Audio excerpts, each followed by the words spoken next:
Right now we are here at Sheraton in a workshop bringing together all the stakeholders in the tourism, hotels and hospitality industry to discuss the best strategies that will revamp the tourism economy, the tourism sector.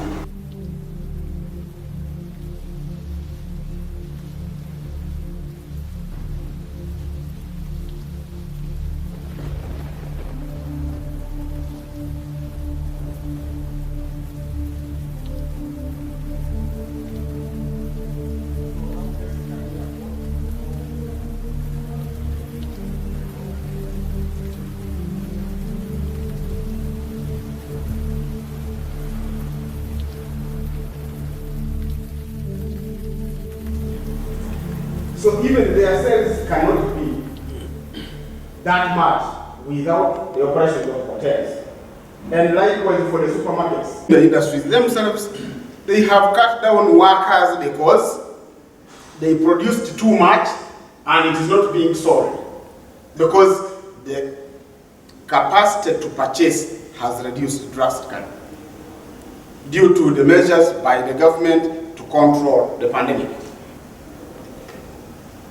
So we always say that all participants here as the tripartite partners, government, employers, and the workers need one another because one of them, not one of them can do without the other, and each other's efforts and services complement each other, or each other's interests directly or indirectly.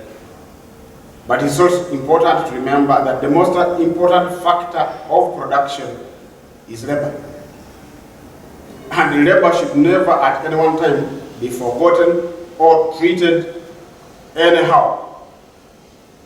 Because even under difficult times like now, you must have labor which is going to be responsive to the situation.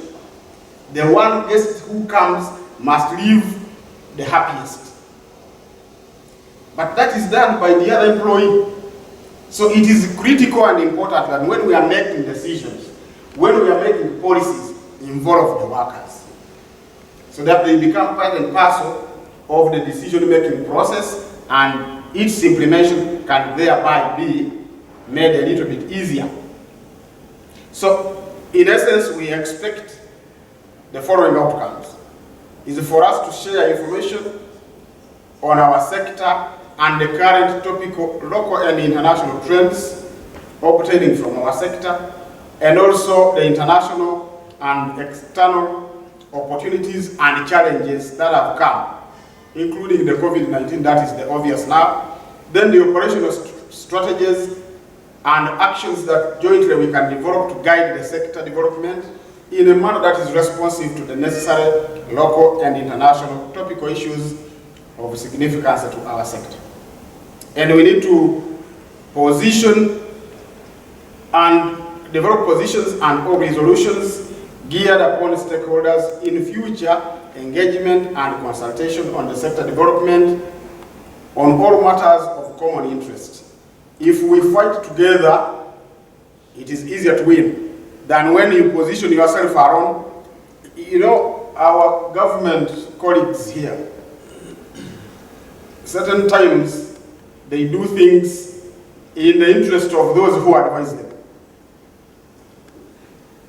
If we position ourselves as workers, employers, and the government together, such positions are easier to manifest themselves into achievements than when you go there as one employer. Sheraton has a problem which is the same problem everywhere, but you are attacking it alone. You want to meet the president alone at Sheraton Kampala Hotel. He may not listen to you, but when you group up, it becomes easier for him to listen to what you are saying. One time, in Uganda, we had a strike by the doctors. I also wanted to highlight these two pyramids in the organization of governance. We are well aware that the government operates under that pyramid of the executive, parliament, and the judiciary. When it comes to issues of employment and labor. It is government, employers, and the workers.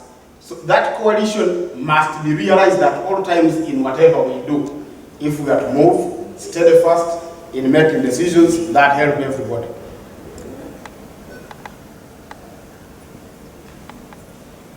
At the end of this, we shall have to answer these questions.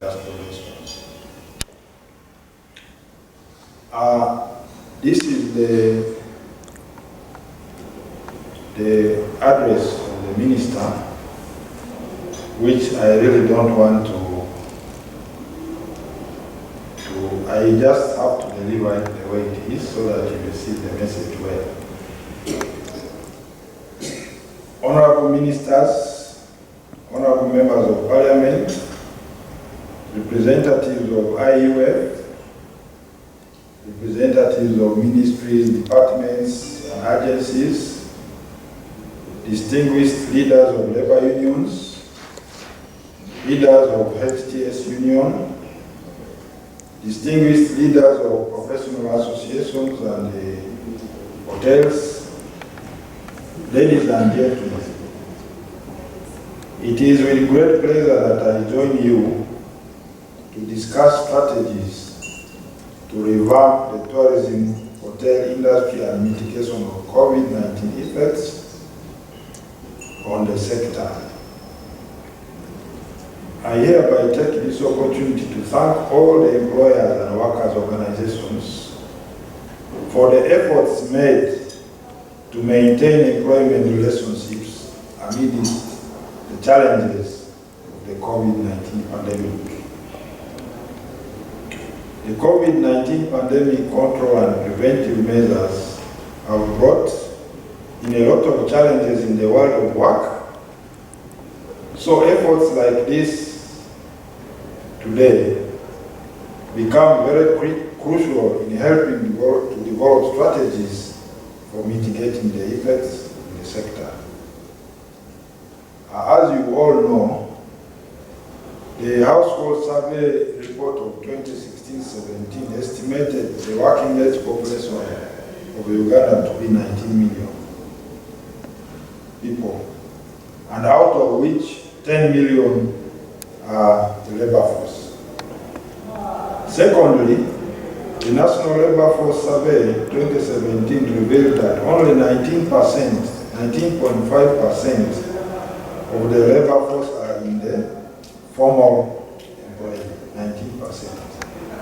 While 70% of the pandemic cannot manage well, the unemployment situation may then have to worsen. The Ministry of Gender, Labour and Social Development, with support from the ILO, is undertaking a comprehensive survey to establish the socio-economic effects of the pandemic. And as we wait for this report, which is supposed to be done by the Economic Policy Research Center, and definitely we expect this report to be a very good report, which will give us a detailed analysis of the impact of the pandemic on the economy. As we wait for this, the pandemic effects in the world of work, which include the following, need to be discussed. We have difficulties in sustaining businesses, particularly the small, medium, and enterprises, and most of whom are informal and yet support livelihoods of a larger number of employees. Secondly, the quantity and quality of jobs is also an important issue which we need to discuss. For example, layoffs, collective terminations, unemployment and underemployment, which has made the ministry register over 3,000 workers laid off by all sectors, including the tourism sector and this particular sector which we are talking about. Next is the quality of work. example, wages and access to social protection during this pandemic. Most sectors have made workers to cut wages. What is the effect on social protection? What is the effect on quality of life? What is the effect on standard of living and so on? All these are issues to be discussed. Reduction in the livelihood of vulnerable groups such as informal sector workers, persons with disabilities, women, unprotected workers, refugees, migrant workers, among others. And the Center for Budget and Tax Policy in 2020 also noted that about 7 million Ugandans require social protection interventions. And this all falls within the mandate of the ministry. Travel restrictions have greatly affected the tourism sector, including hotels, accommodation, and transportation. Supply chain disruptions are hampering trade, and this is expected to continue until the virus is contained at the global level. And lastly, service sectors such as finance, insurance, information, and communications are affected by the general stall in business activity and investment. And through social dialogue, we have noted that a lot of agreements have been reached between employers and labor unions on matters related to labor relations and terms and conditions of service. For example, workers have been able to take pay cuts, others have suspended benefits, we have experienced temporary layoffs, and then those who had leave have taken, and so many of them, as you all know, including strategies to deal with workers. As many of you may remember, His Excellency the President of the Republic of Uganda on 22nd June 2020, during the national address on COVID-19 update, directed my ministry to register vulnerable workers who have been affected by COVID-19 pandemic. He further pointed out the need to design a relief fund or measures for those that have been laid off or terminated or affected by the lockdown measures. In line with this directive, a technical working group comprising technical officers drawn from line ministries and agencies, including the tourism sector, was constituted to discuss strategies for registration and supporting the vulnerable workers affected by the COVID-19 pandemic.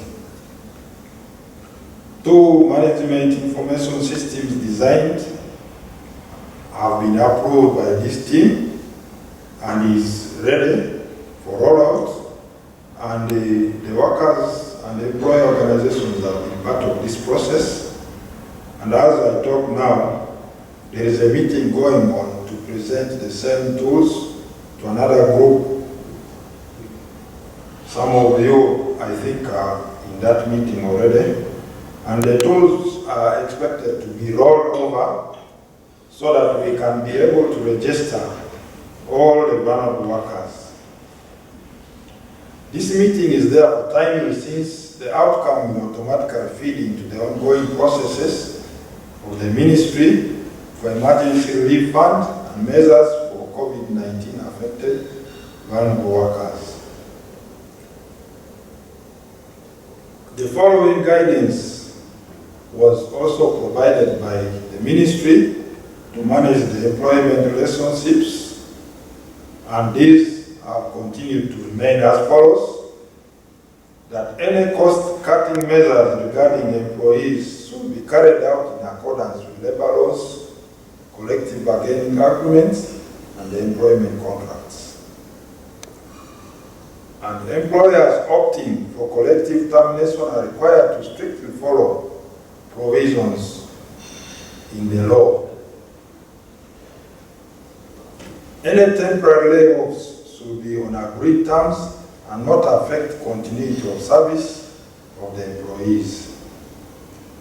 The processes engaged in should have a human face, and the employees should be supported through counseling services. Continuous refresher trainings on control and preventive measures should be encouraged. All the sectors, including this, should submit returns to the ministry to guide policy direction. Any interventions of this sector which are aimed at changing the manner in which such arrangements are being delivered now should be brought on board to advocate for the employment question in this sector. The stakeholders will therefore review the issues arising due to COVID pandemic and really continue to dialogue on the following matters as well. Retention of workers vis-a-vis the prevailing economic situation. Continuity of services of employees even when temporary layoffs are considered as options for mitigating the effects on the businesses. Occupational safety and health requirements for prevention and control of the pandemic. Inability to offer work and its implications on the labor laws. Standard operating procedures of government and the public health regulations issued and their implications on the work methods, labor costs and productivity. Employee maintenance and sustainability, and business survival amidst the challenges of the pandemic. We therefore trust that this conference will provide us with evidence that will guide us to further strengthen the policy environment and actual implementation of interventions geared towards mitigating the effects of COVID-19 pandemic in the world of work. Thank you very much for listening, for God and my country.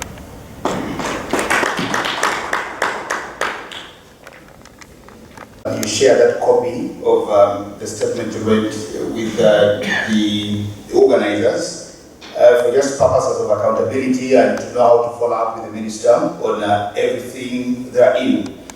We will just run this through. We were also expecting to have the minister here, Honorable Tom Mutime, Honorable, on this particular industry of tourism. But yet again, you will remember that we have now started talking and promoting domestic tourism. Need to bring to us. Let's welcome Mr. Byton of Beaton Courts, the General Manager for Kampala Sheraton Hotel, to come and also speak to us. Welcome. First of all, to train, to make people understand the importance of the new practices in terms of hygiene, in terms of sanitation, in terms of social distancing. But I have to say I'm very glad and proud to see that in most of the places I have been, in this place, people are taking it very seriously. Because as Moses and Stephen mentioned here, this is our, what we call the new normal. It's how we are going to live probably for quite a long time.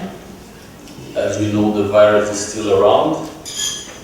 It's, we don't know if there will be a vaccination. There are news saying yes, others then say no, not so sure. So I think that we have to bear in our minds, everyone, that we will have to cohabit in all the different places that we go, in our works, in our social life, traveling. So it's a challenge for everyone, and of course there is an impact in tourism and traveling. So we don't see how things will be back to what we used to know. So there will be a new way of doing things. We have seen also some of the new equipment or elements that are required in order to make sure that places are safe, places are clean. This has a major impact on our costs. Those different bottles of sanitizers are not cheap and we need them everywhere. Some of them just disappear and we don't know how. You saw the team of the housekeeping, so that's the way now we have to clean the rooms, and especially the attire where the housekeeper is completely covered. It's in the case of quarantine rooms, which is, I think, the reality of many of our hotels. This is the guest we have now, quarantine guests. When they leave, we have to do a very big cleaning before the next guests arrive. And also, eventually, fortunately, we haven't had that experience here, but I know some hotels have, some clients that were in quarantine were tested positive to the COVID, so that really requires a very, very thorough sanitation of the room. The room has to stay without being occupied for quite some time. So all those things we didn't have it before. So it's new constraints, and most of all, I think we need to bear in mind that we are saving or protecting lives, the lives of our associates, the lives of our guests, and whoever attend our premises. So these SOPs that we all now, I think, are familiar with. There will probably have some amendments, changes, but still there are some areas in our industry that have not been covered. Yesterday I was exchanging with some of my associates that are still at home. It's my team from the health club. So there is also a movement from, there is an association of fitness clubs in Kampala, and they are moving to put pressure also in the Ministry of Health to get approved SOPs, how we will deal with the health clubs. It's a source of revenue for most of our hotels and all the recreational areas. Something was publicized some time back, but it was very much for sport activities. At least that's what I have seen. And had some highlights related to health clubs. But this document that I received actually yesterday, it's really looking into how guests will use the gym, how guests can enjoy, again, spa treatments, the swimming pool. So I think that's something important. Everybody is waiting for that. So I will be glad also to share with you. Apparently there is a meeting at the Ministry of Health tomorrow, and we will have a representative there. And after, if the document is validated, I'll be glad to share with my colleagues what to do.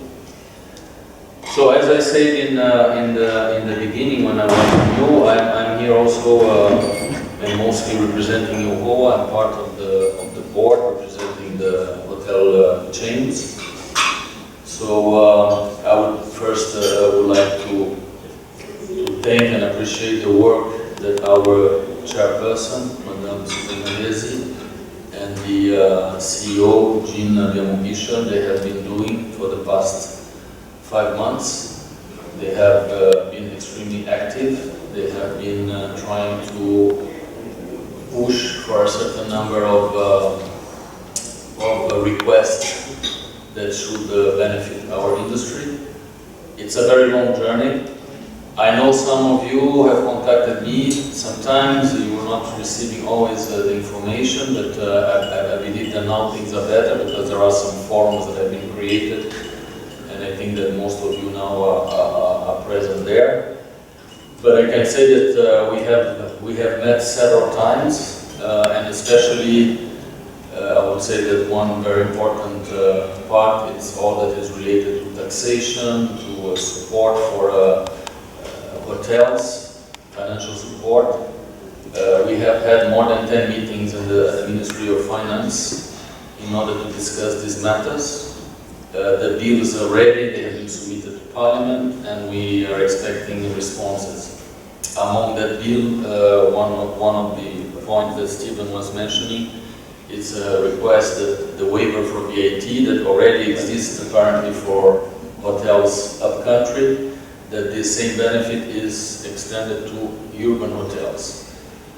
Today, despite of the very small business we are getting, we are still supposed to pay the VAT. So this request has been made very important. But I will go through these points. Let me just first do a quick presentation of UHOA. So it's our trade association for Uganda hotel sector. Started in May 2000, and today counts with about 600 members all over Uganda. The ones who participate of the forum see that there are people from everywhere, from all the different, so especially in this moment, very closely to other tourism entities like UTA,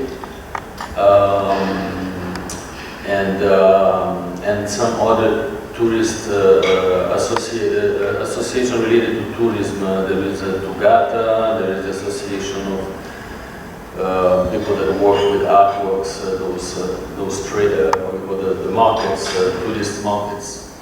So we've been working all together. On Monday there was a meeting here. Not Monday, sorry, Tuesday. We had a meeting here with all the stakeholders with a little bit the same purpose that we are discussing here. To put up a document to address the government asking for the opening of the airport, because that's key for us. That's key for all the different stakeholders in tourism. And but there are important things to be filled up. We would say that we, the hospitality hotel, we have done our part implementing the SOPs, but certain key areas for welcoming tourists or business people are not ready, and airport is really one of them. The airport, there was a visit done to the airport last week by some of these members.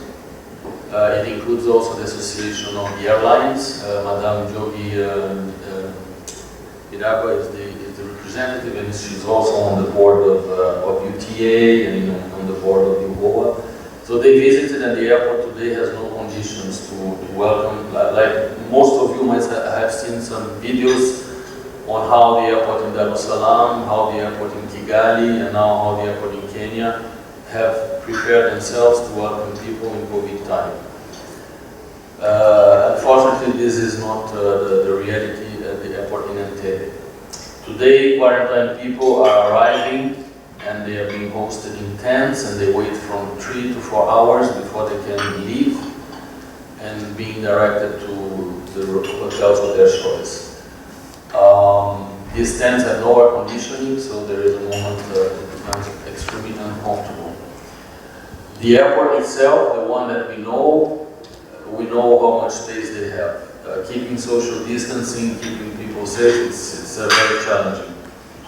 A new terminal, it's on phase of ending works, but there is a need of funds to finalize and to put up the structure which are necessary to respect all the safety procedures.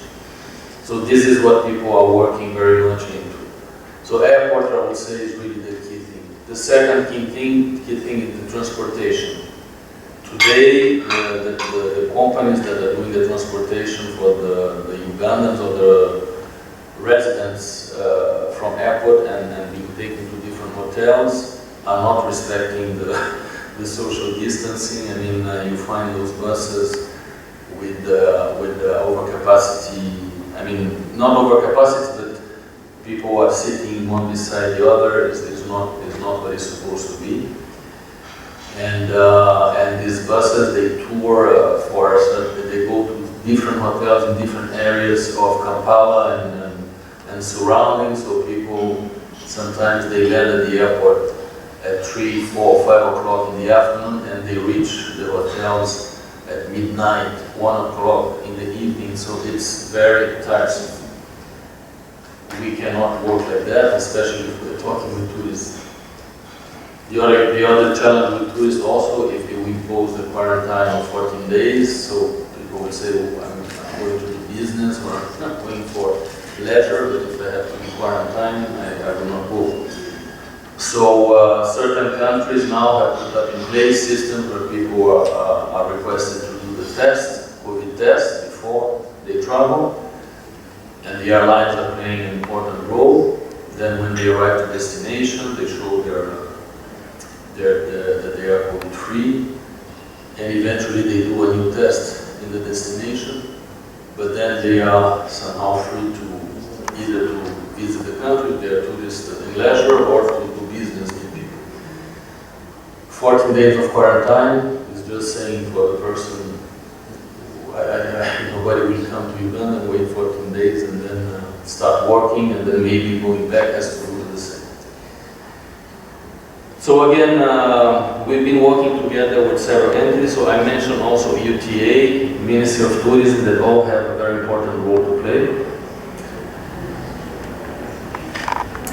Okay, some statistics about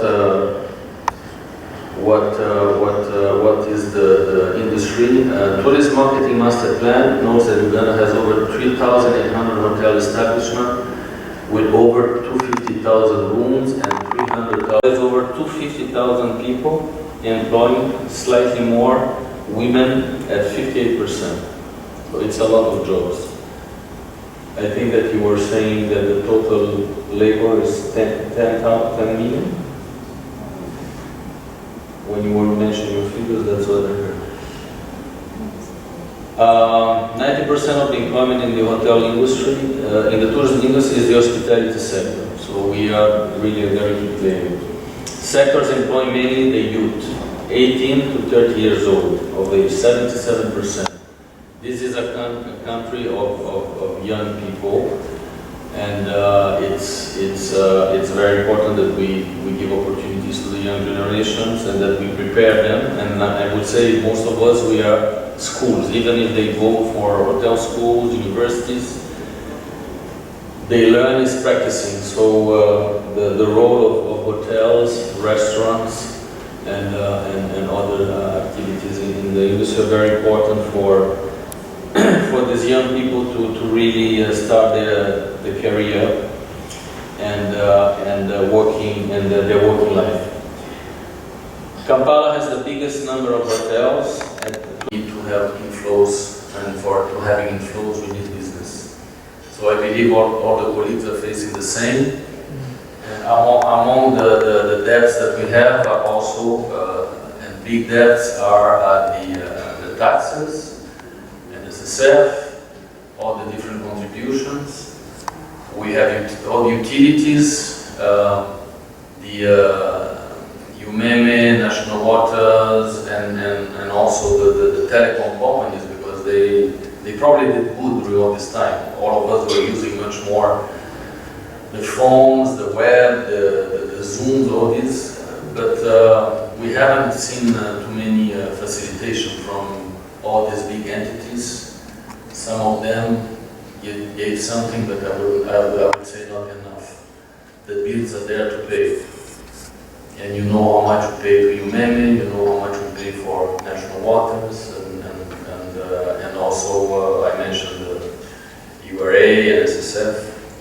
And SSF gave some conditions, which we appreciated, but from URA until today is one of the bills that it's at the Parliament. We asked for deferment of payments, we asked for not paying any penalties, but we don't know.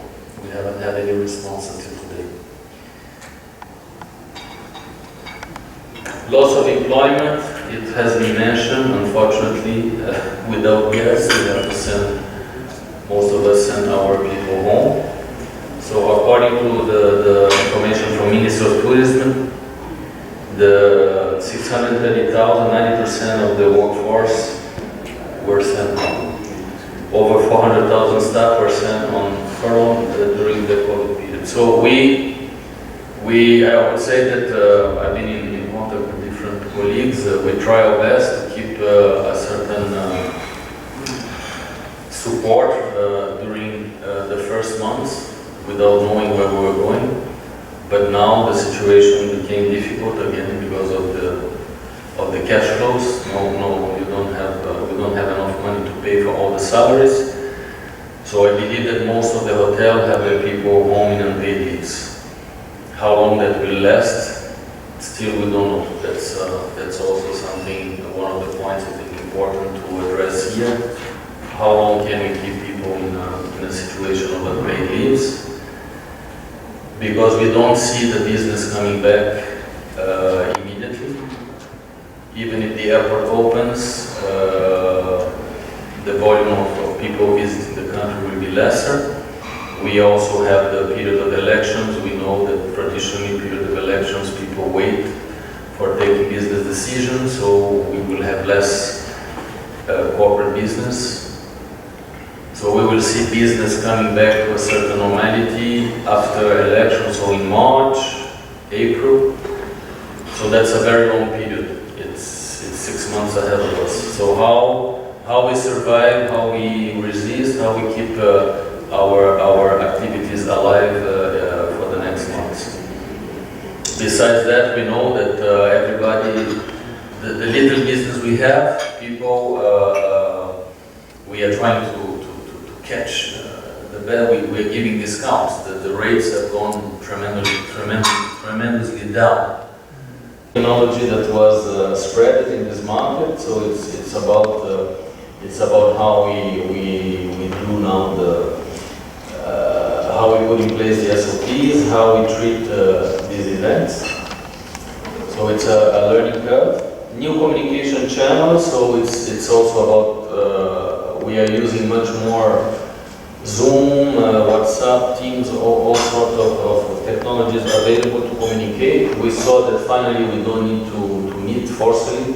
We can get 3, 4, 5 people in a Zoom call and take decisions and reach agreements. So that's something that it was there already before, but maybe we were not using enough, and we see that it can be still effective. That has also a bad side, because people might think, okay, we don't need to travel so much, we can resolve things using those channels. Dining experience has changed also. We have to reduce the capacity of our restaurants. We have to implement a certain number of hygiene SOPs.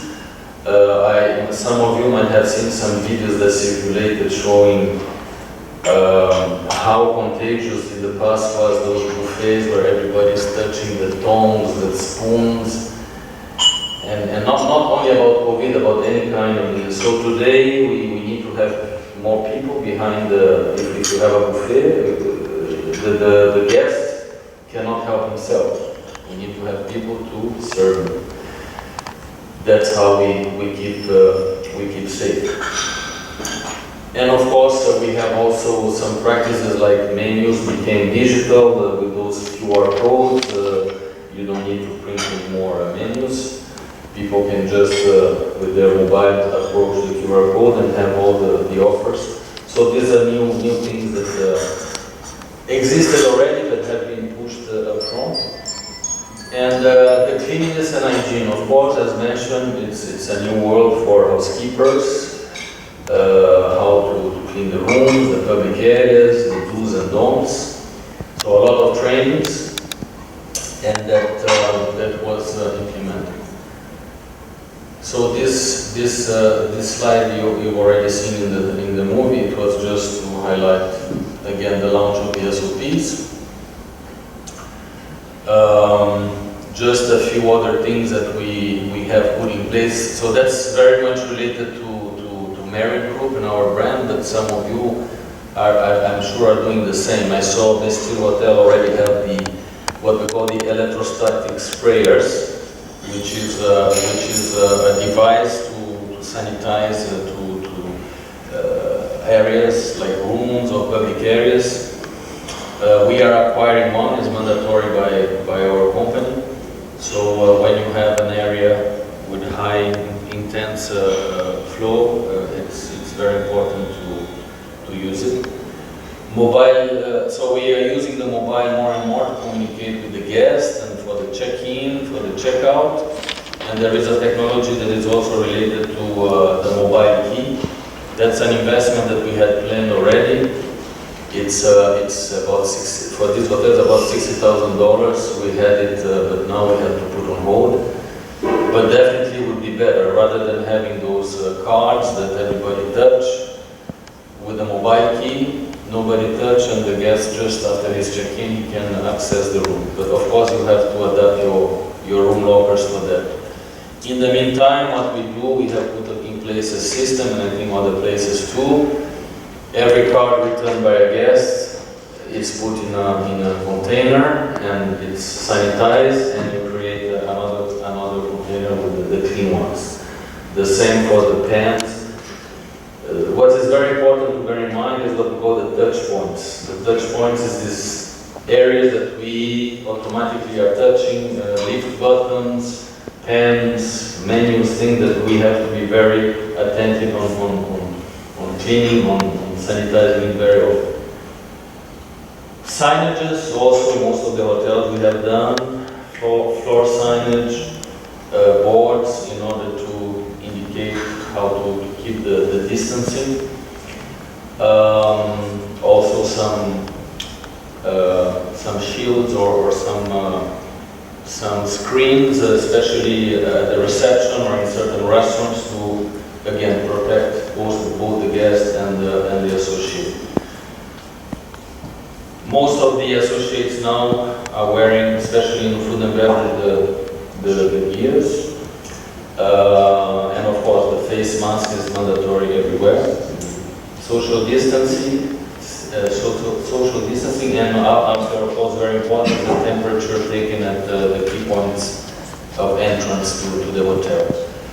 And one hotel, I think, is the Muñoño, put in place also a very interesting, is the kind of, how you call it, the disinfection chamber that you go through. And I think it's being produced here in Uganda by certain companies.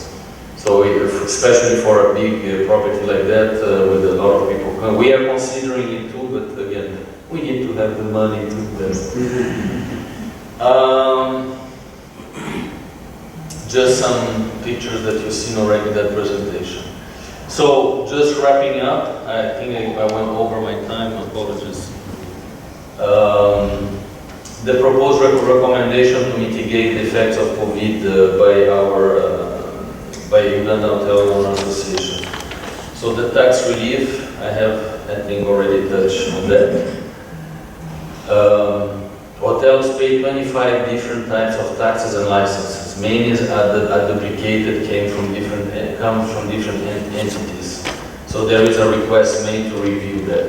So please, members of the parliament, entities, 25 different taxes and licenses is really too much for us. Bank loans, many hotels are locally owned and built using bank loans. It was proposed that government engage with banks to ease the payment plans to enable hotels to navigate the COVID pandemic. So that's done. That's something going on. Review of cancellation policies, especially by Uganda Wildlife Association on the gorilla permits for international travel. So that's for when we reopen, to have a more attractive and competitive permit for the tourists. Assistant and staff furloughs, we engage the Minister of Labour to guide the hotel on staff layoffs, as this scenario was not accounted for in the employment contract. So we had a meeting kind of 2-3 months ago at the Ministry of Labour, and I think that after this meeting we might have something a little bit more consistent on that area, because now, as I was saying, how long will last this period of unpaid leaves? 40% reduction in utility, this was outrightly denied, so that's, I mentioned the topic about UMEME and national waters. Increased marketing budget to the tourism board and private sector, so that's for the relaunch of the destination, so these subjects are being discussed. How to make sure that Uganda is very competitive with especially the neighbors, Kenya, Rwanda, Tanzania. Reopening of the airport, I think I spoke already about that. And very important is the stimulus package. So we've been also with UHOA working with the European Union. It's offering a grant of 6 million euros. And that has to go through one local entity, and the one appointed was UDB, Uganda Development Bank, which will complete the grant with the loan condition. So this is there, it's about to be launched, but there are a lot of mechanisms and discussions within the European Union, between EDB. I can say that the permanent secretary in the Ministry of Finance is really pushing very hard for that, so that that can be announced and all hotels with difficulties can have access to this facility.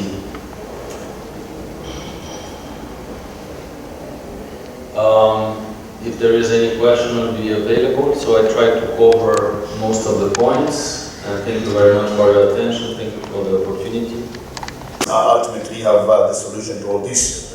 That's why you notice that even all those sectors that are private-led all need to again get back to government, because government has to have. And then, of course, lastly, which will be ready soon, are the various guides on things you need to do. Employment contract, how you draft it, disciplinary procedures, and industrial armor. So that's where I stop. Thank you so much. I'm available to continue the dialogue. We are in a social dialogue and thank you. Thank you.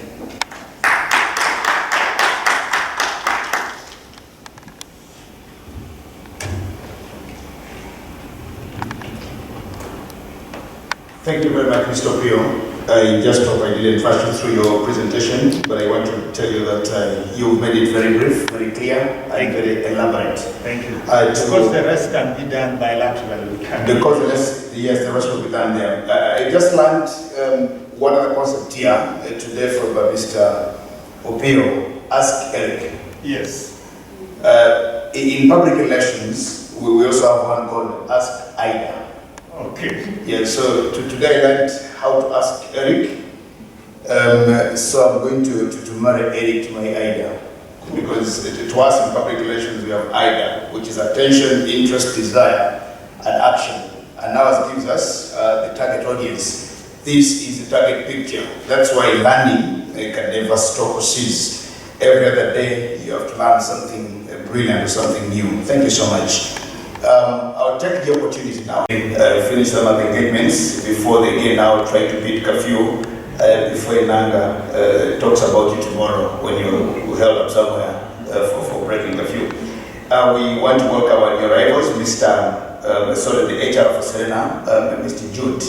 You're welcome. We've told you just come, and a representative from UCAA, Moses, has also just come to join us. So, by the courts for Uganda Hotel Owners Association, you also step up here, and also request Mr. Douglas Opio of FUE to also again.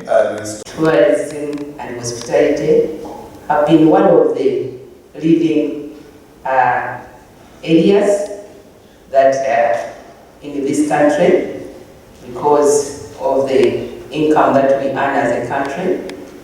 We get about $1.6 billion a year as a country, and because of that, we also know that this industry has been contributing greatly to many families, many people, because some are contractors, as we have already learned or known, but others are also employed directly, and the numbers are unimaginable.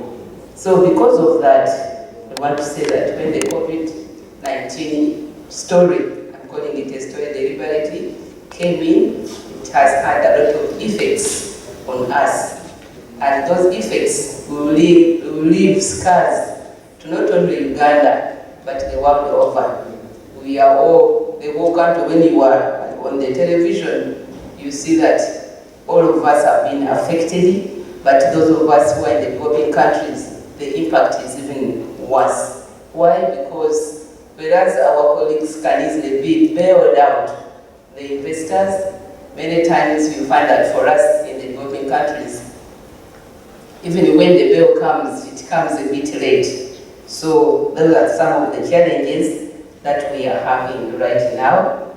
But we know that, I know that one scholar once said that the illiterates of illiterates of the 20th century are not those who cannot read and write, but there are those who cannot learn, relearn, and unlearn. So we have a lot of issues, and we have many lessons to talk about, and many of these have been mentioned. But to me, I want to say that with the lockdown and the travel ban, we have had very negative impacts, because one, we are a landlocked country, and so we get our tourists basically from outside. It's true that the Ministry today of Tourism has tried to interest many of us to be part of the tourism industry by also visiting and investing in tourism. But still, there are many of us who are still lagging behind, who cannot even know the source of the Nile, but they only read about it. So because of those challenges, it has put a hold on businesses that would be moving on well, as it has always been the case. And then also we have the issue of running out of liquidity of the business people, like Uganda Hotels Owners Association. Surely there is a lot that needs to be done, but with our limited resources, and I'm not discouraging anybody, but I'm saying that yes, we have those challenges, and we need to come out of those challenges. Many recommendations have been given, but I want to stress that the lifting of the travel restrictions and working with the business owners to access liquidity support is one of the key issues that can help us probably to revamp what I would call the lying elephant, lying low right now, because the industry has been doing so well and we know it, but right now it's lying low because of the COVID income has been challenged, and our brothers and sisters, because I represent the workers, also they are moving without employment. Many, I'm not talking about only this industry, but I know that the effects of the COVID has hit us, and those of us who are in parliament right now representing the workers, we have a long story to tell, because even when I'm moving around, maybe in a supermarket, I find the teams that come and say, Honorable, we are suffering, how do you help us? And it's a challenge.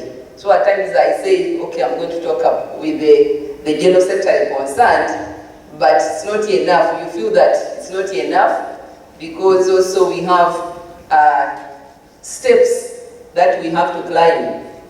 If they talk to me, I cannot say I have the answer directly, when I know that below me there is a general secretary and his team that would want to come in first. And then when they are challenged, then they call those of us also to come in and support. Then we also have, we need to, the reinvention of the travel industry and target the local tourism. As I mentioned, we need to continue targeting the local tourism so that many of us can get involved, which is not the case right now. We hear one or two or a few in the corporate world that think about moving, yet there are many also who have money and would have wished to see what they used to read, but they have not moved. Sure, I want to appreciate government that as we are here, they are also somewhere talking about the issues that are affecting us. But above all, I want to appreciate the fact that they are trying to establish a task force, because I heard about it recently. There is a task force of generals in the army who are coming in to give support to make sure that the animals that we still have, which are endangered, don't become extinct. I think that came in after the death of one of our tourist attractions, which you also heard about. And the government, we need to remind them also to think and rethink on how we can revamp. Yes, we can sit here, but we need to coordinate as different stakeholders. There are those of us who are in parliament, and when we get the resolutions, I want to promise that we shall share, I'll share with colleagues who have not been here, and see how do they amplify the voice of the people who have taken time and interest to organize this workshop, and also to make sure that the resolutions are shared at the national level, and here I mean in Parliament, so that we can share and see when we begin drumming from left, right and center. I know that something will come out. I'm not saying that if they are seated now, they are not working on it. They are, but we need also, we become impatient with the time because we want action to be done, and we have been waiting for a long time. And I want also to say that as a representative of the workers, my heart goes to those who have lost their jobs. I cannot forget it because I can never forget where I come from. We are so concerned about the very many Ugandans that have lost jobs, not only in the tourism industry, but also, hospitality and tourism, but also elsewhere. Every other day, there's something that you get, and you now you begin scratching your head and say, now, how do we go overcome? Because we appreciate that, yes, those people who gave us the jobs, I'm talking about the cluster that I represent as workers, we appreciate that we got the jobs and we are employed and we would have no problem. But then when COVID-19 came in, it came in as a challenge. There are times when you want to blame the other side, and yet you know the situation and what is going on. So I maybe would like to also to, because here we are in the form of a tripartite, also to go on the Ministry of Labor, so that maybe we get briefs, maybe on a monthly basis, to know what's happening there and what's happening, because we are also handling at times the same thing, but without coordinating. We need to coordinate to know how we can proceed. I would like to say that I've been following up also on the issue as pay as you earn, because at one point in time the President promised that that money, if it's not related to URA, will act as a cushion. But when I was sharing with one of the people in charge of budgeting, I was asking whether it has been gazetted.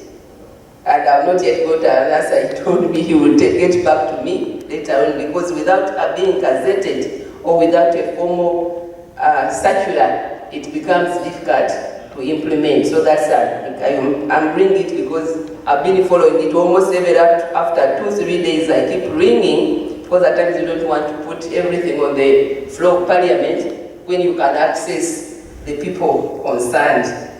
And as I wind up, I want to say that we need to share the resolutions of this meeting. I might go early because I have another meeting, and my colleagues are very much aware that there's another workshop on PSI, but I want us to share so that we can have an amplified voice for us to be able to put up the issues. And I agree that we need a tax relief. Our colleagues in the business industry, tourism and hospitality, they need the tax relief, and when we share more, there are other things so that we can easily put on the floor of Parliament to make sure that we give the support where we can. I thank you so much for inviting us, for inviting me. May the Lord bless you. Thank you. Well, I guess that we have already started long time ago. I mean, a long time since the beginning of the crisis, with a certain number of important points, which have been mentioned here. Some have to do with the finance of our business, which is key. Without a healthy finance is very difficult to. So this passed by all these different requests that have been addressed to the Ministry of Finance, or through the Ministry of Finance, to other entities like the Bank of Uganda, like the URA, of course, has a key effect on us. Then there is everything related to employment. Most of the key points have been also addressed, but I would say that there was a first moment regarding employment that we have done. We did a setup. We had to take decisions, but we didn't expect that the crisis will last so long. So I think there is a new of reviewing. How is it going to be now from this moment onwards? Because that's also a very key concern for us. Related to business, key points were also mentioned, the opening of the airport. And of course, what kind of campaigns to bring back tourism to Uganda, knowing that most of our competitors started earlier than us. They are already reopened, they are doing campaigns. And looking into the future, I think that we have mentioned here, or we have in mind a certain number of the new ways of working, new technologies. I think my colleague here from the Federation mentioned very interesting points. I think we need to dig more into that, because it's a question of change. We are faced to maybe the most important change we will have in our lives. It's not going to be back as before. So, the change process is difficult in the start, but the human being have a tremendous capacity of adapting. So we need to move into that.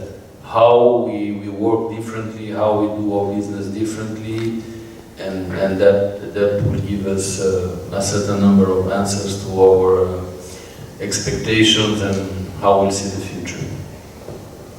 Thank you so much. For again this opportunity to respond on, I don't know whether it is the first question or all the three. I have to ask the first question, but although I see ourselves risking to respond on all of them at once, but no problem. I think we all know that we are operating within a framework which is not only at this level but an international framework.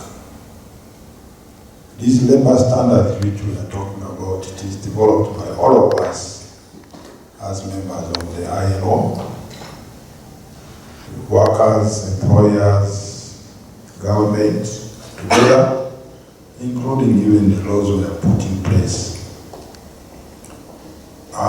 As you have heard before, the effect is not only here, it is a worldwide. But does that mean that we should not operate within the laws?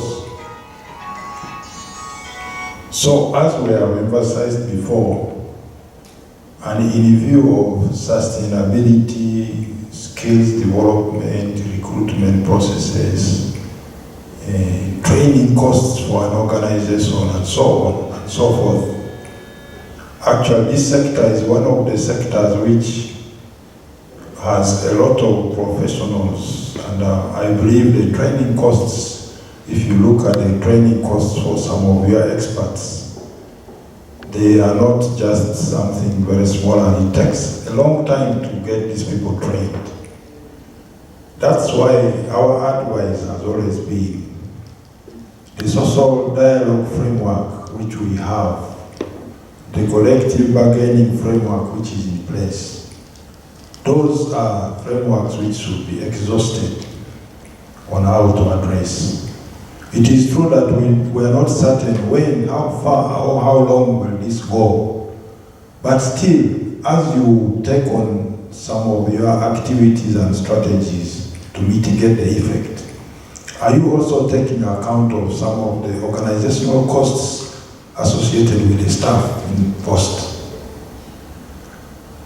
Two, if you want to temporarily send off the staff, what are the plans of having them to come back? Because as far as our laws are concerned, any collective terminations at this stage may even be more costly than some of the other staffing costs.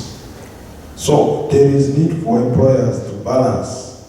You really need to make an analysis of the decisions which you want to take, and you calculate it over a long period of time, because the cost it is the businesses, even the farmers, even the self-employed. We are yet to know and produce information on how much they have suffered with this, the self-employed, the formal employed settings.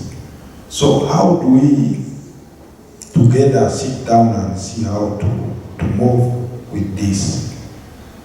We have experienced a lot of requests for collective terminations, but you have no choice but to observe the contract obligations and the requirements under the law in order for you to successfully undertake them.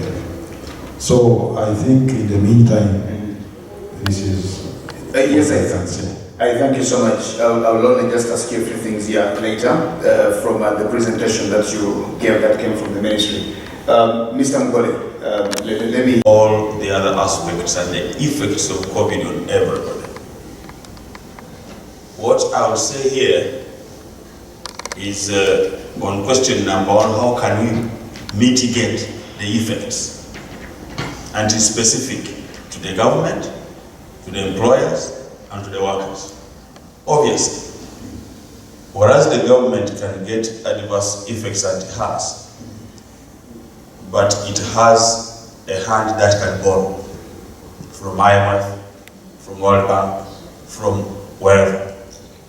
And very many governments have had such economic turndown, but they can get that facility. So the only thing we could ask government is to borrow and give stimulus packages like they have done to employers, but also to employees, because the packages given to the employers is not enough. What of the employees? Just like they have given some money to the private teachers because of the dire need they are in, I can equally tell you that two economies have suffered, that is education and tourism.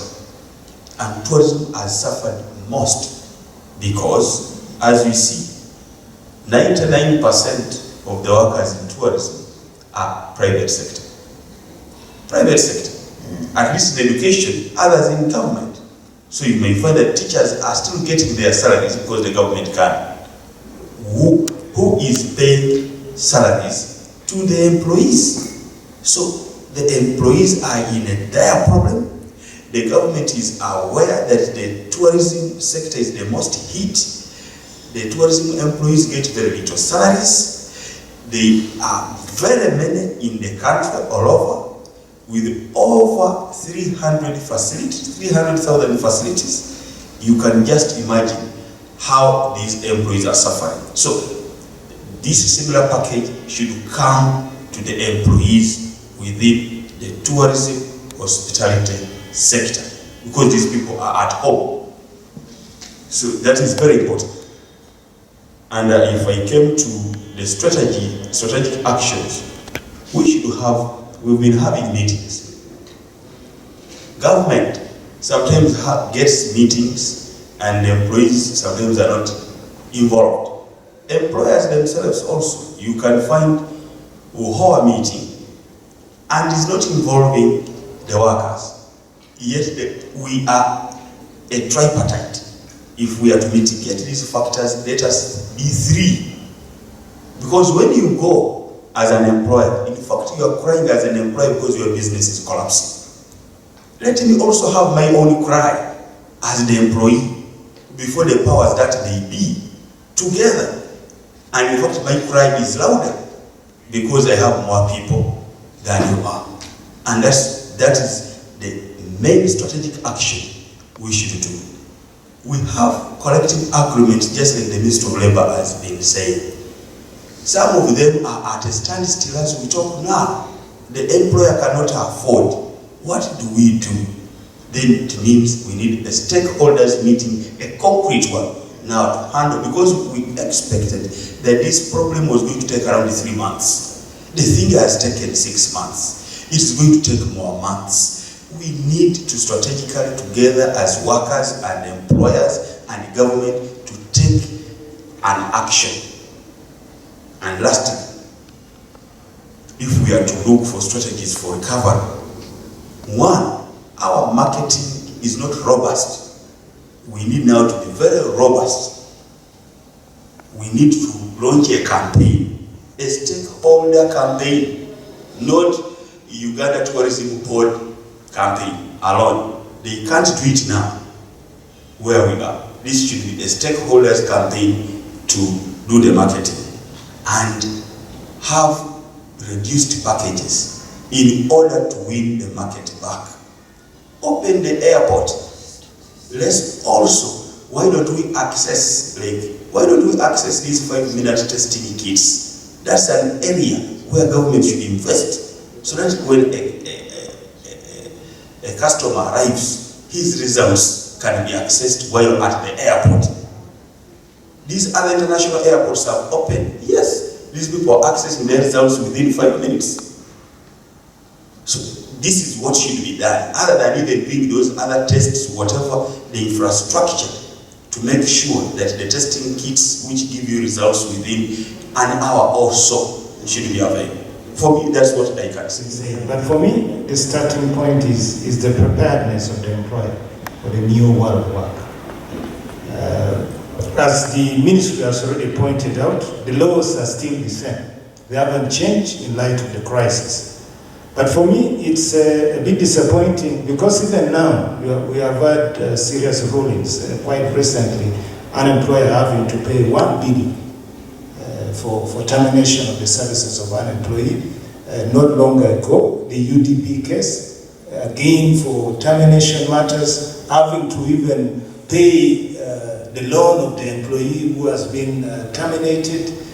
The case went to the Court of Appeal, but they still retain the issue that if you unfairly terminate, the liability of the loan is yours as well. So for me, that's the starting point. Are the employers prepared to manage this properly? And from the Federation, this is critical to us, that the employers do the right thing, don't place the businesses at risk, don't meet unnecessary costs. Life is already hard.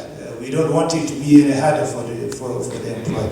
So for me, that's the first one, the preparedness to handle the labor relations issues during this time. Then secondly, the issue of cash flow, because that's fundamental. Without cash flow, nothing can work. From the perspective of the Federation, there are issues we have been talking about which are of a deferral nature. But there is a limit to deferral. We have been proposing a lot on deferral of certain taxes, but with the anticipation that this was a short-term crisis. But as we see it now, it's not short-term anymore. We are looking long-term. So a lot of the deferrals won't work anymore, as earlier on we had thought. NSSF spoke about 3 months, we engaged them a bit, they extended to 6 months.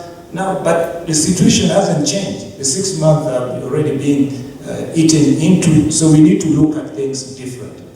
And then, of course, removal of certain things. For this period, simply remove.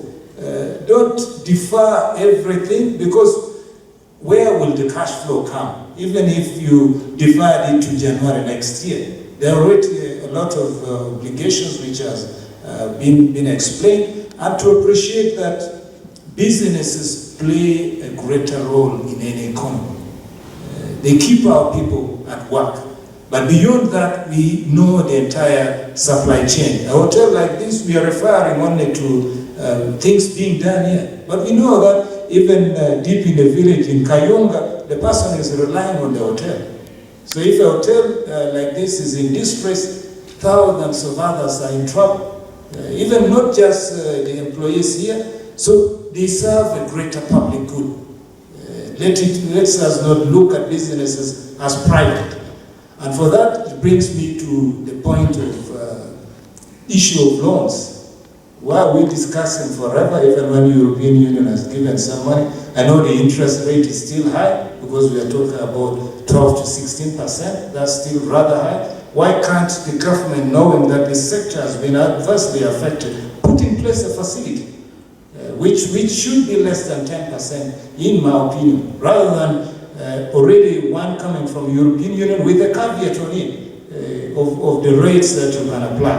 And then of course, we have had all this. There are hotels, there are businesses which are too big to fail.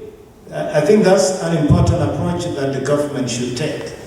It's different when a small hotel somewhere fails. But if a hotel like Speak Resort Munyonyo fails, the implication is drastic. Sheraton Kampala. Sheraton Kampala. These hotels, if they fail, the implication is massive. So we should not put everybody in the same box, but appreciate that there are some businesses which are simply too big to fail. And therefore, the government should consider grants for those, not necessarily just as loans. And of course, to encourage the ministry to maintain the level of flexibility we have within the labor laws at the moment. We are talking about issue of unpaid leave, but it's not explicitly addressed within the law. So that means the employer has the flexibility to operate, but we are also aware the law is currently being reviewed.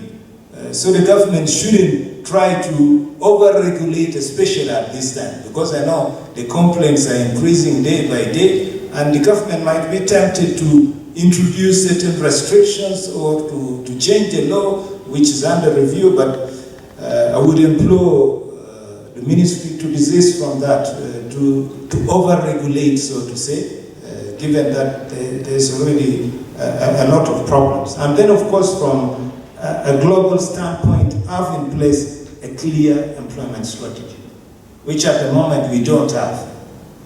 If we talk about, for instance, a basic tool we need to do this, labor market statistics. We are always using assumptions, estimates. That's why you can never get the full extent of the impact of Sheraton, for instance, on the economy. Their contribution in this economy, because no analysis is done, no data is collected, no information is available. So from a statistical point, we need to be able to understand this. And then when we engage with the government, it's actually known what we are talking about. So for me, it's an opportunity for this dialogue to even be much stronger, but let's desist from looking at businesses as entirely private goods. They are not, they are public goods. Thank you. From you, Mr. Apollo, as you also get some questions here from the public, or I beg your pardon, from the audience, then we see how to draw recommendations for this workshop.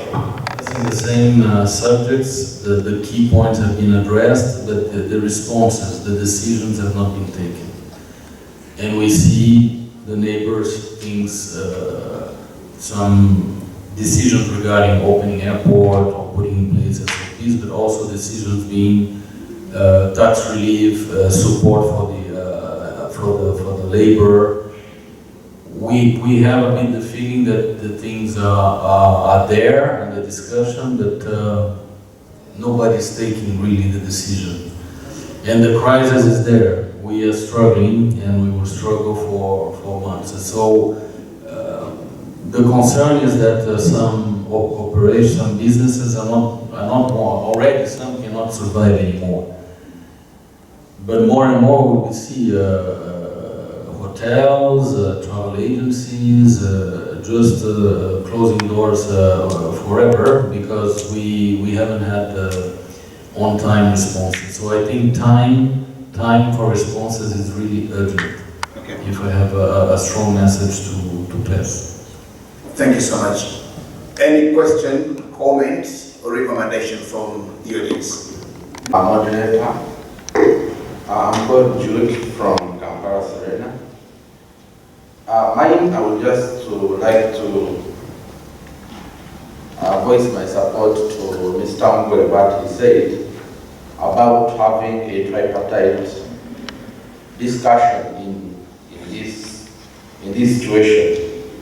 I just draw an example of what has been done in Tanzania by the government, the Air Tourism Board.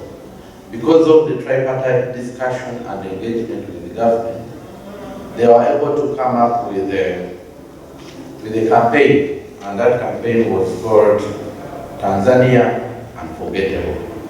Now, through that campaign, there is a video that was going around showing how Tanzanian hotels are opening, how they are compliant to COVID protocols, and that video was funded together with the government, the Air Tourism Board, that side.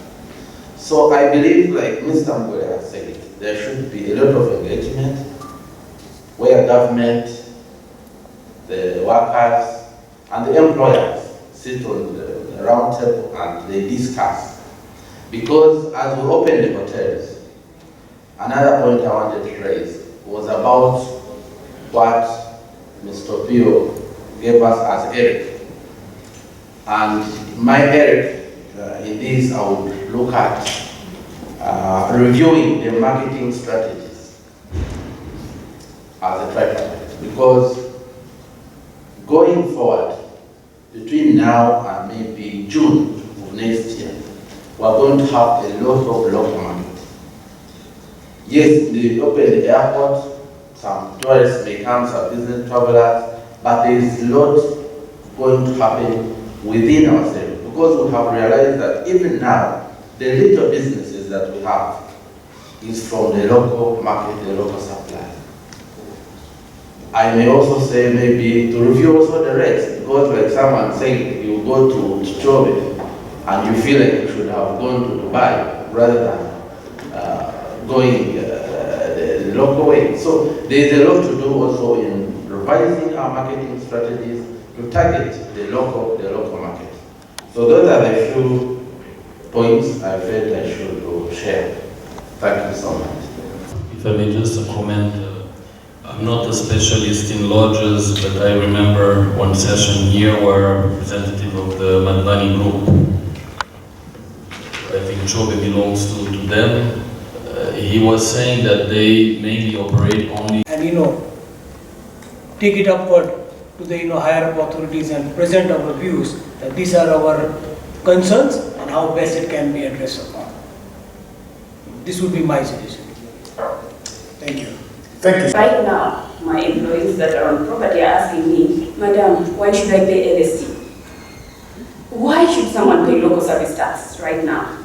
And I had to take it to the lawyers and say, can we really go to someone and see how we can avoid LST right now? I understand that I need to bill to my child, yes, but on what? I don't get my full salary, but this month I'm mandated to deduct LST so that it can go to these places. Can we really get our voice? Never.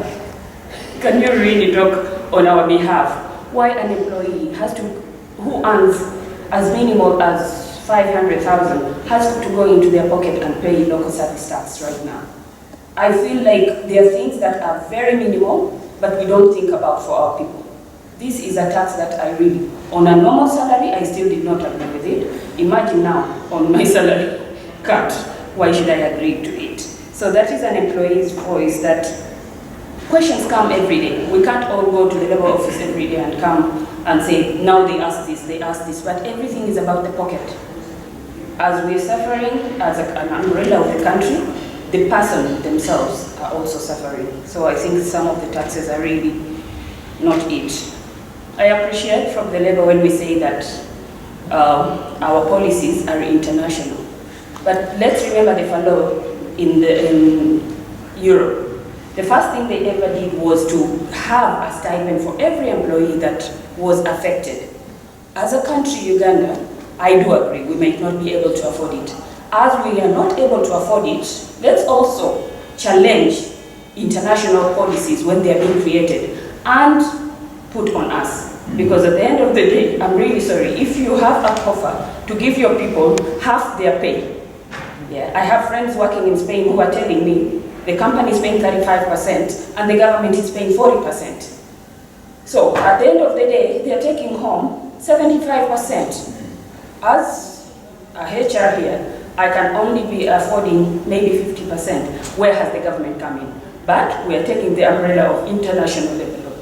I don't really understand why we should start fighting for what is rightfully local. Or they need to put us on the side and say, for Africa. Because that's what we can afford. My last would be on, it's very expensive to let go of anyone and very heartbreaking being human. For me to tell someone your job is gone, I'm more human than maybe a professional. It breaks my heart every day to say the same thing. But when I look at unpaid leaves, and I think I came to Mr. Douglas in few and said, I want to understand unpaid leaves, but then you're told in the law, benefits still prevail. Now, where am I getting a relief here?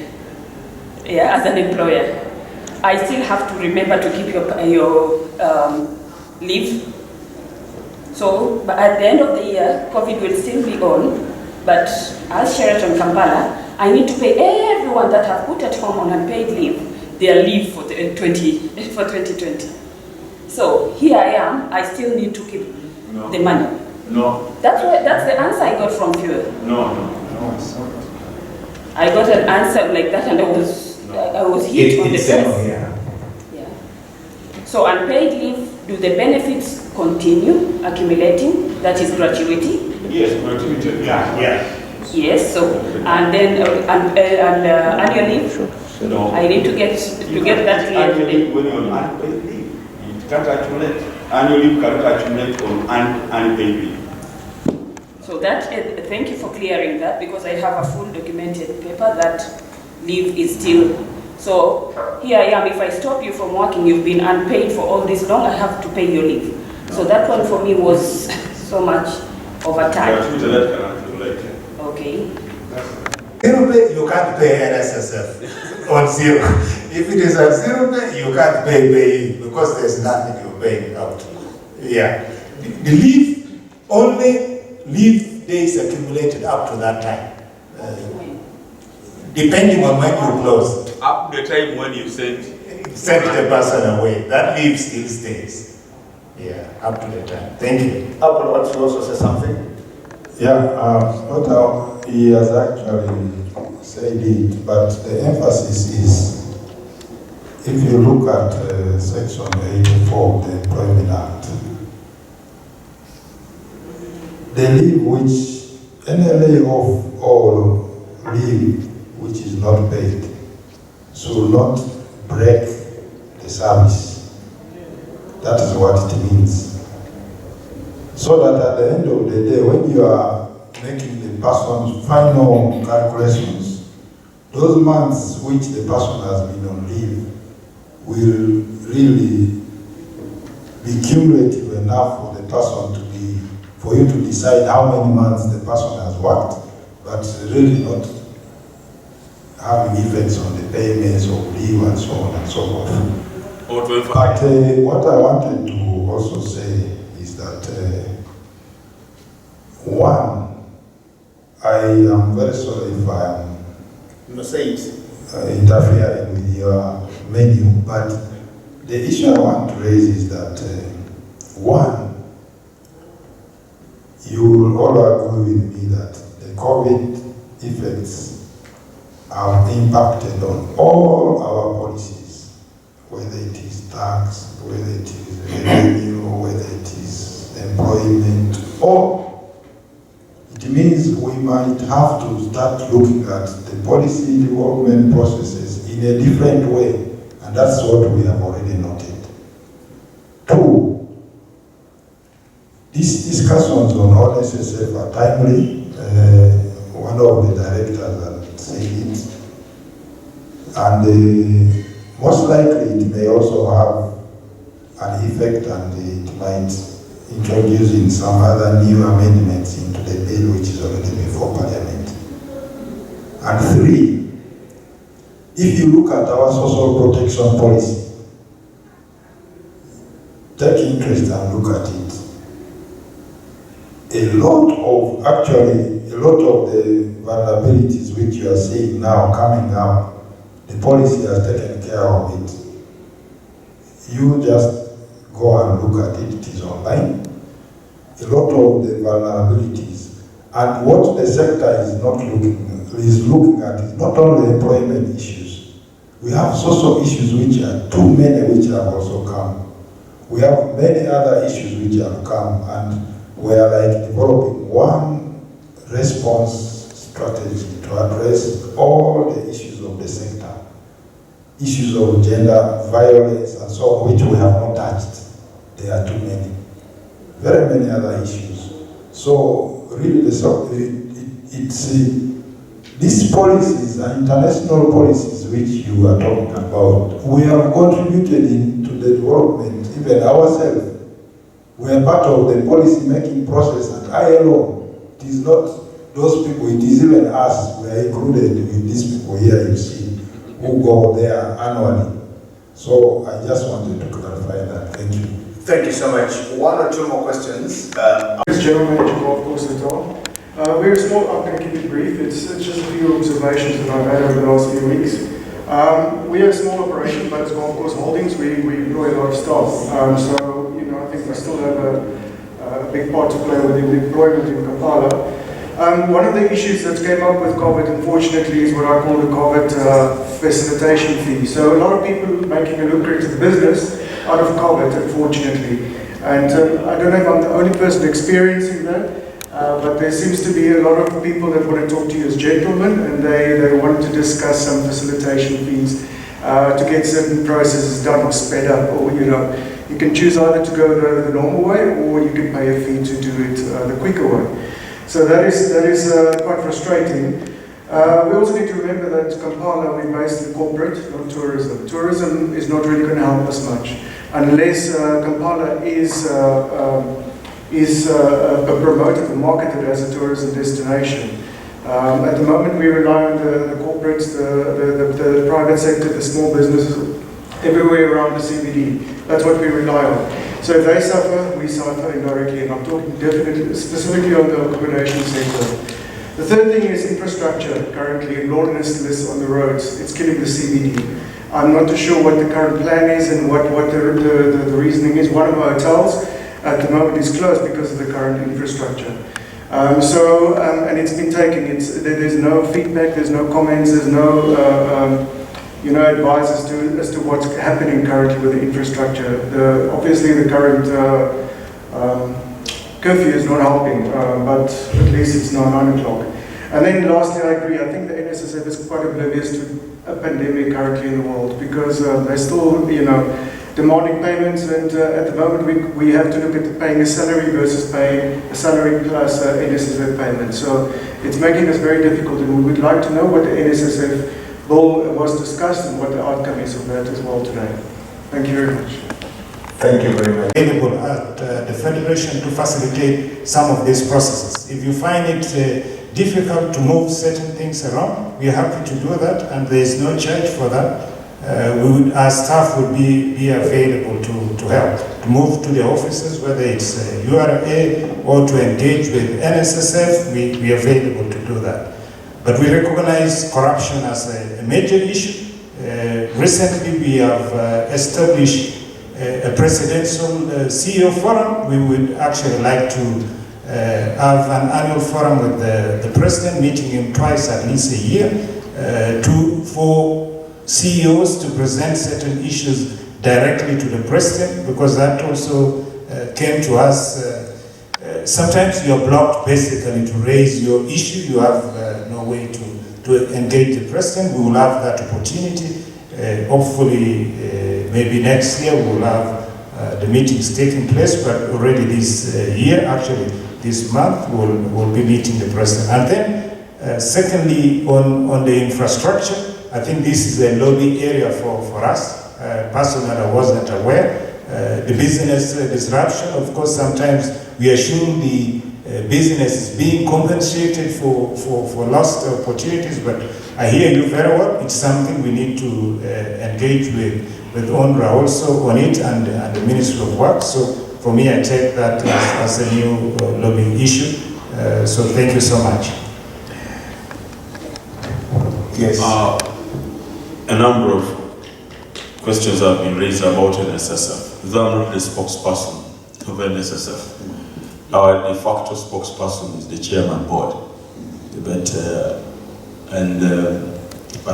But also, as somebody who represents workers, I was supposed to be at State House today as NOTU, because I'm the deputy chairman general of NOTU too. But what I can say is that what has already been agreed upon in Parliament, together with what we proposed, is that NSSF will be willing to, and is going to be passed into law. The only thing disturbing us is which is going to be the mother ministry. That's why this meeting is there with the president only. But everything has been agreed upon apart from that particular aspect. And with the president's letter that let it be under finance, and with our stance as workers who are owners of this money, that we want it to be Ministry of Labor. Finance should handle finance, policy should be under Ministry of Labor. We did not want to pass the law. In fact, it was under our advice that Parliament stop until we meet the president. Because should we pass the law and again he refuses to assent to it, yet the workers want the amendments badly. So it is why that meeting is there, and I can assure you, next week, that law is going to pass in Parliament. It is going to pass in Parliament, and it is only giving the 20% to workers, but not every worker. Only that one who has served for at least 10 years, or that one who has been 45 years. Not everybody, because it has not been done everywhere in the world. However, the board also is going to be given the authority. That law is giving the board the authority to make certain proposals, packages that can be given to the workers. So again, the board will have a lot of authority in the new law on determining what can be done. Also, that you can access that money due to medical reasons. You will now access that money due to medical reasons. And also, if you want maybe to buy a house or whatever, you will access a part of that money to do so. So those are the packages that are within the law. Thank you so much. I work with the CEO Evaluation Authority, Marketing and Business Development Department. Now, everybody keeps calling me, when is the airport opening, when is the airport opening? I want to know when it's opening. Yeah, officially, the notam was released and they proposed September. By September, we hope the airport might open. But all this will depend on government, on Ministry of Health guidelines and so forth. CAA has developed the safety protocols when the airport opens, and these have been presented to the Ministry of Works, and I think Ministry of Works is going to present it to the COVID committee, and then they see how prepared we can be or what further can be done. GM Sheraton made a comment that CA is doing nothing in opening the airport. There is nothing feasible they can see. No, we are not just cities. Much as you are losing, we are losing even much more. Because for us, we generate our own money, we don't get funding from the government. Right now, 30% of the workers at work, they sedentary at home, and they are being paid a full salary. The airport continues to operate normally. Security is there, fire is there, air traffic controllers are there, and all are being paid. We are not earning any money, apart from maybe the little money from cargo operations, which are like 20% of our normal operations. So we are not just sitting, we are doing what we can. So maybe I would request this committee to come and maybe have a guided toward the airport, and we also see what is going on, and maybe you can also give us advice, what further can we add on, and so on. Otherwise, the airport, much as you want it open, we wanted it open like yesterday. Actually, I was asking the same question. If the ministry say open it tomorrow, would you do it, or you waiting for September? No, okay. Are you ready for next week if they say? We presented our protocols to the ministry. True. If they say this is okay, I think we so even if the ministry okay, is it open tomorrow? We shall open. Okay. My name is Susanna Sona, representative UTP. As I do not have a lot to say as a member of UTP because currently I've been a mini creator of UTP representing someone, but I'm very grateful for the ideas that have been raised by the panelists and the different members, and I'm confident that I'm going to pass on the information to the board and feedback will be given to the panelists and the team as we work together to see that tourism shines in Uganda. I thank you, all of you. Thank you very much. Thank you, Nasuna. Moderator, this is an issue I'm raising as a participant, not as a panelist. Thank you very much. Well, I am delighted that we are coming to the beginning of the end of this activity peacefully, and I wish to suppose that we have discussed very essential issues. We are happy that one of the key areas, actually we even did a late invitation to the managing director of CAA, and his confirmation was at night to me that I will send a representative. It is quite good that my namesake, you are here to represent the MD of the CAA. And all of us that are here, without naming one by one, we are delighted to have you here. And the Baganda says that even one man can enjoy his call. Few as we are, the issues that have been discussed here are very pertinent and representative of the rest of the people who are doing the same business with us. It is important and prudent that we have the key stakeholders. Government is here, the employers are here, the workers are also here. So whatever decisions we are making, or recommendations we are making at this workshop, are going to walk through the processes, and it is my humble request that we work together. When I was in Johannesburg Airport, even in Nairobi, Jomo Kenyatta, there is a writing that when you want to walk faster, you can walk alone. But if you want to walk longer, walk together. That's Mandela. Mandela. But it is in Jomo Kenyatta International Airport, it is in Joburg International Airport, and even Oliver Tambo. So it is a very important aspect that we work together, because we are suffering together. The effects of COVID do not segregate. Government has its portion of suffering, the employers have their portion, the workers have their portion.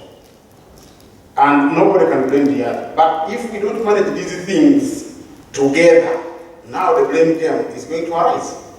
Because even here, one of the recommendations is that government is being indecisive. And it is reality. Because when you look at what has happened elsewhere, people have taken certain decisions, however small they may be. But if stakeholders have been singing about taxation from March up to August, no clear relief has been made. What are we waiting for? So there are positions that must be taken. So let me try to wrap through what you have been discussing, or we have been discussing. And indecisiveness by government on decisions obtaining from the effects of COVID-19 is pertinent, and we must pronounce ourselves on that matter to government. We are also advised that we must remain compliant. All said, all done, there is a legal framework. Until it is changed, it remains the legal framework that governs. all our operations. So we should endure, remain compliant. The other thing, I'm picking out the main things, but we shall write all the details and distribute to ourselves before we actually write out the final position that we are going to present to the different government authorities for consideration, and probably agree on the best way to follow up. We are also saying that we must adopt to change.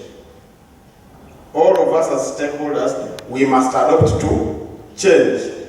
And this advice came from FUE by advising us on a certain model, which was very important. But in doing so, remember your legal obligation. In adopting to the changes, remember the legal obligations and implications of the changes that you are adapting to.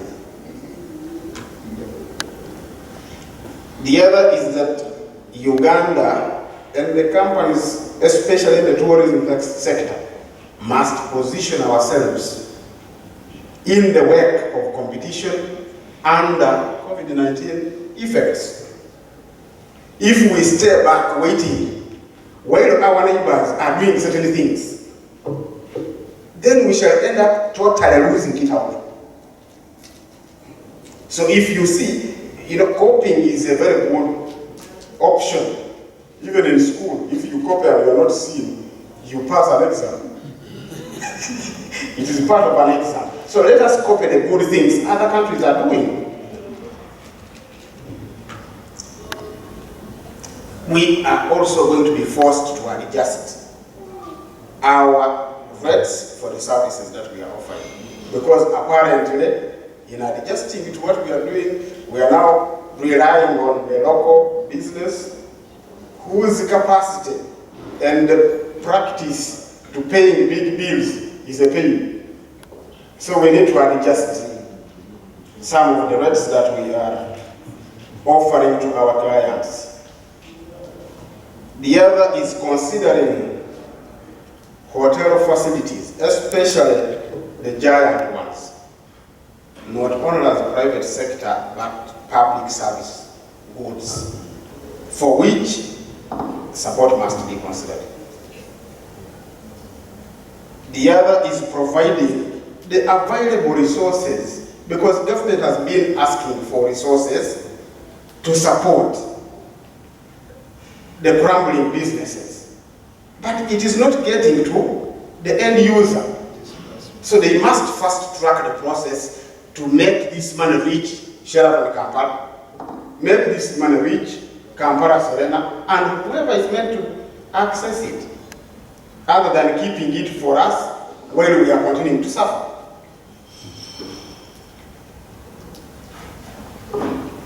Government to extend relief to the hotel workers the same way it has done on the part of the private teachers workforce.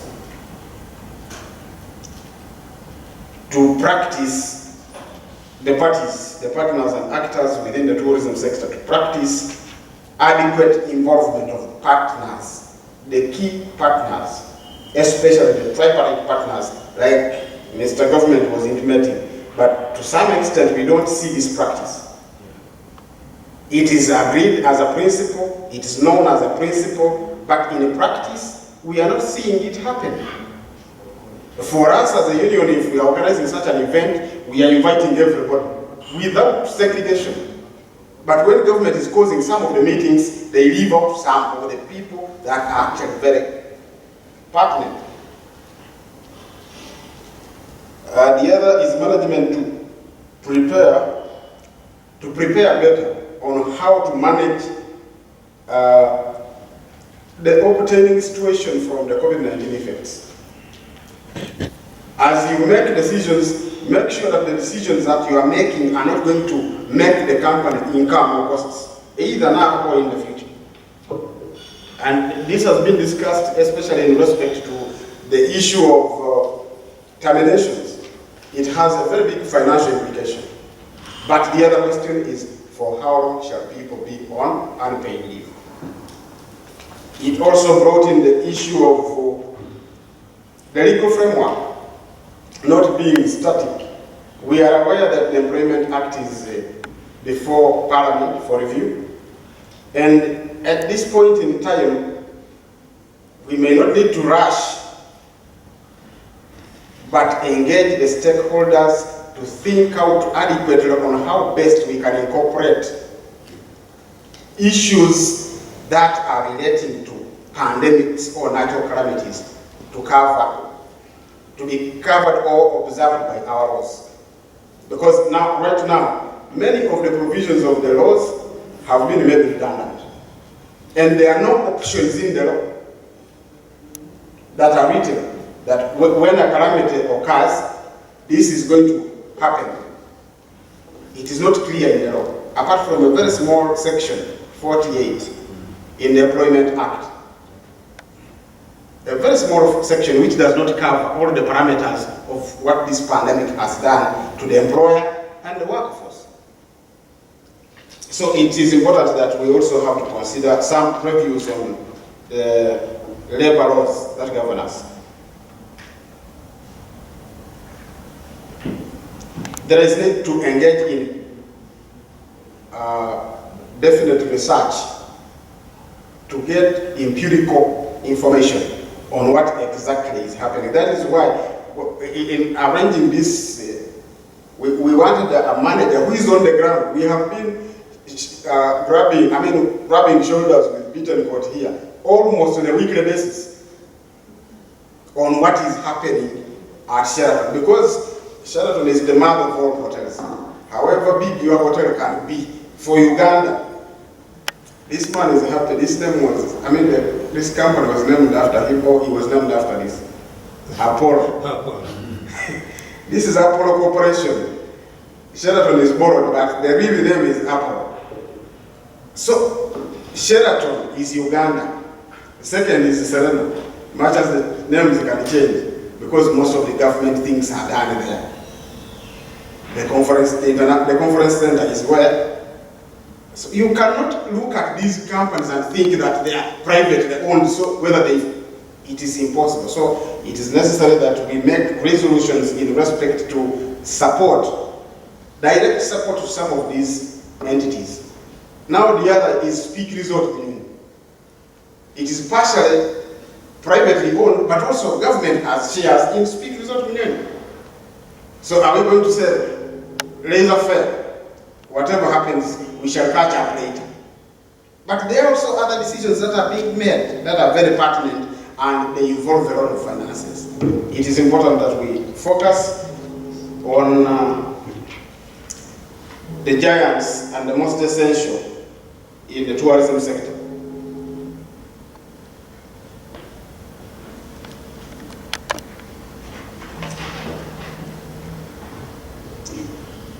The other thing is not as a resolution, but I think we have to capture is the commitment or the opportunity that has been availed by CAA.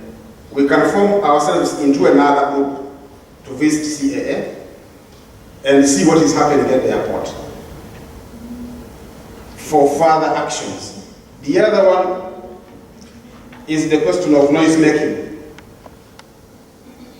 You see, meetings at a table, you can agree on certain things, and if not done, you need a similar meeting to review whatever has not been done. But certain decisions are influenced by numbers. How many employees are affected? Who are voters in Uganda as far as employment is concerned? How many workers versus how many employers? Because the employers could be about 600, like it is said in the reports that we have shared here. But each of the 600 employers has bigger numbers of employees. So use the factor of numbers of your employees. Uganda Hotels, Food, Tourism, Supermarkets and Allied Workers Union. And what we are saying among the resolutions that have been taken is actually to ask government to fast track the process to reopen the international airport of Entebbe, so that we can also now fit into the competition in the tourism. Because if our neighbors are opening, it does not mean that there is no COVID in Uganda, in Tanzania, that opened its airport. It doesn't mean that there is no COVID in Kenya.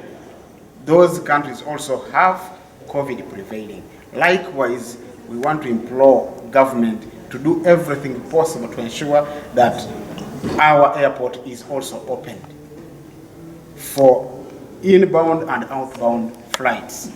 In essence, even apparently, there are flights that come in and those that go out for some essential services.